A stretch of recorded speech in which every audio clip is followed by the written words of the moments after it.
Go to the Sun and focus on the football, because the headline there is Rice baby.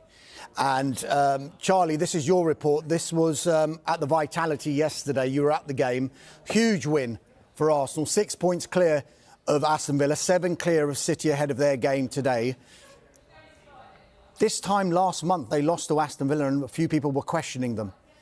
But they've come through and they've shown a lot of character. You can't underestimate what happened yesterday, can you? No, they're finding a way to win, even though they're not necessarily still playing at their best all the time. Gabriel had a moment of madness and then scored at the other end.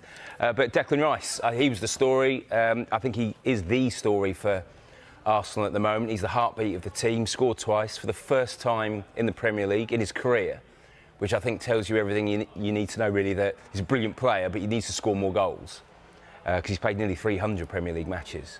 And that's an area, I think, at the start of the season he spoke to Arteta about, or Arteta spoke to him about. And I think also for England, he's got, I think, 6 goals. So he's good enough to score more. He has to score more because the bloke they signed in the summer to sort of fire the goals to get them to the title has only scored 5 goals, Victor Gyökeres, and he looks totally lost. I mean, at the moment, it's remarkable. You think where Arsenal are 6 points clear at the top, and their top scorers are 5 goals in the Premier League, and that's Trossard and Gyökeres. And normally, teams that win the Premier League, you have at least one player that scores 20 goals. So it could be a first team to win the Premier League and not have a player who gets more than 15 goals. But Arsenal do have the best squad in the league, I think, which is why they're sort of getting through and getting the results they need. Charlie, we'll come to Declan Rice in more detail in just a moment, but Alison Rudd's piece in the Sunday Times, she was at the Vitality Stadium as well, and it kind of illustrates the difference between last season and this season for Arsenal. She says this was the sort of game during which Arsenal came unstuck in the previous 3 seasons, allowing nerves or conservatism to creep in for a lack of self-belief to permeate the team. But in spite of Bournemouth's effervescence, Arsenal's body language never stopped conveying a sense of innate superiority and that they relished the challenge on the South Coast on a bitterly cold evening. They also, if you go back to the corresponding fixture last season, had William Saliba sent off. It was their first defeat of the season. It felt like a bit of a turning point. It was their 3rd red card of the season. They had 6 in all in the Premier League season last season. None so far this time. I spoke to Mikel Arteta on Friday specifically about this discipline, and he has said that they've had to learn lessons from what happened last season. And what are we, into 2026, and no red cards? The discipline's improved, hasn't it? Yeah, hugely. And actually, you look at the last 4 games, they've won their last 4. I mean, they've won their last 5, but of the last 4, they dropped points in all of those corresponding fixtures last season. Yeah, the red cards thing's interesting because the season they first got good and went for the title, 22-23, their discipline completely flipped that season, and it was very good, having been really, you think the season before they had a lot of red cards, the kind of height of Xhaka, mad red miss and that sort of thing. Then they really settled down. Then, yeah, last season they got 1 and it kind of then this big persecution complex built, and I think he had to get rid of that and be like, look, we've had a few contentious ones. We remember Rice himself had that one against Brighton for kicking the ball away when that was all the rage before they decided, nah, it's fine. But yeah, they've massively improved that, and you look at the best teams. I mean, Arsenal under Wenger are the exception. They got a lot of red cards and somehow coped, but mostly, Guardiola's City, they don't get many because they're rarely putting themselves in position where they're out of control and they're chasing things. You don't see Rodri very often flying into tackles. That's not his game.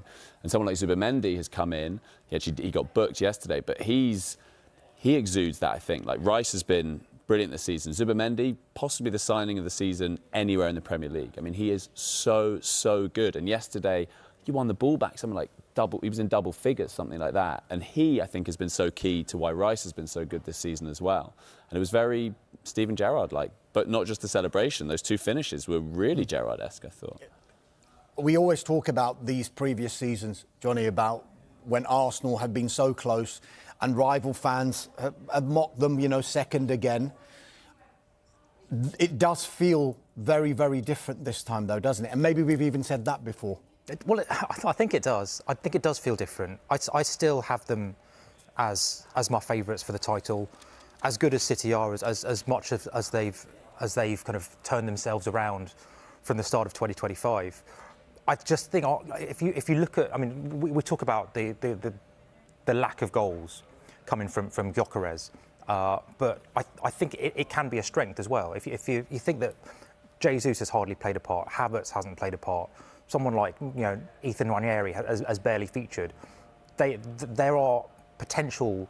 There is so much potential for players to come off the bench. Madueke comes Eze in. hasn't got off the bench 4 games. Eze hasn't got off the bench. Madueke comes in last night, and I thought he was really good. Like he was, he was a potential game changer, and it allowed them to leave Saka on the bench. I think that the ability to rotate and not have that drop off in quality is I think a real key for them, because we talked about maybe the lack of depth in that squad in previous seasons, and whereas City are maybe incredibly reliant on Haaland, they're incredibly reliant on maybe 4 or 5 key players.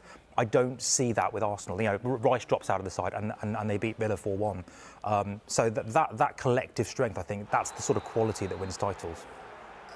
Charlie Wyatt, Johnny mentioned Declan Rice there when he missed out against Aston Villa and Arsenal managed to cope. Sam Dean in the Sunday Telegraph is effectively pushing maybe for Rice to be player of the season. Force of nature, Rice furthers his case for player of season honour. The best goal scorer in the Premier League is Erling Haaland, but is there a more complete footballing force in the division than Declan Rice, he says. The Arsenal midfielder continues to reach higher levels this season and is fast becoming the leading candidate to win the Player of the Year award. Yes, they did cope without him at Aston Villa, but do you feel he's the one player that they can't do without on a sustained period of time? Yeah, no, I agree with Sam there. I'd have him as favourite to win Player of the Year. And, the Villa match, let's not forget, the first half, they could have been 3-0 down. Arsenal were incredibly open. They didn't play that well. They were actually quite open for periods in the first half yesterday as well. But, Rice is so important for Arsenal. He's so important for England as well. If England are going to do anything at the World Cup, they have to have Declan Rice playing at his best. And at the moment, he's just so impressive. But equally, Arteta has to make sure that he rests players at the right time. It was interesting last night, there was, Saka and Trossard on the bench, because Arteta does overplay players, whatever he says, and he denies that, he really does. And there's been a few times even this season, maybe we're thinking, is Jury and Timber going to get injured, and because he keeps playing all the time, and so that is still a concern. But regarding the discipline, an interesting thing is not only have they improved, but also there's been a few times where Arteta's taken players off on yellow cards, which he wasn't doing last season. So even things like that, he is learning. And one interesting, I like covering games at Bournemouth because you're really close to the action, like Newcastle. And again, there's a period where I was watching Arteta, and Bournemouth had a goal kick, and he was screaming at sort of Gabriel to move about a metre to the left and half a metre back, and the goal kick landed on that very spot. Arteta knew exactly. Shows you what he's been doing at night, literally just watching Bournemouth goal kicks, because Gabriel didn't know that. And I just think that just shows the levels we're talking about. Arteta just looked at the keeper, saw, I know where that ball's going to land, and he was right. So it just shows. I thought that was quite remarkable.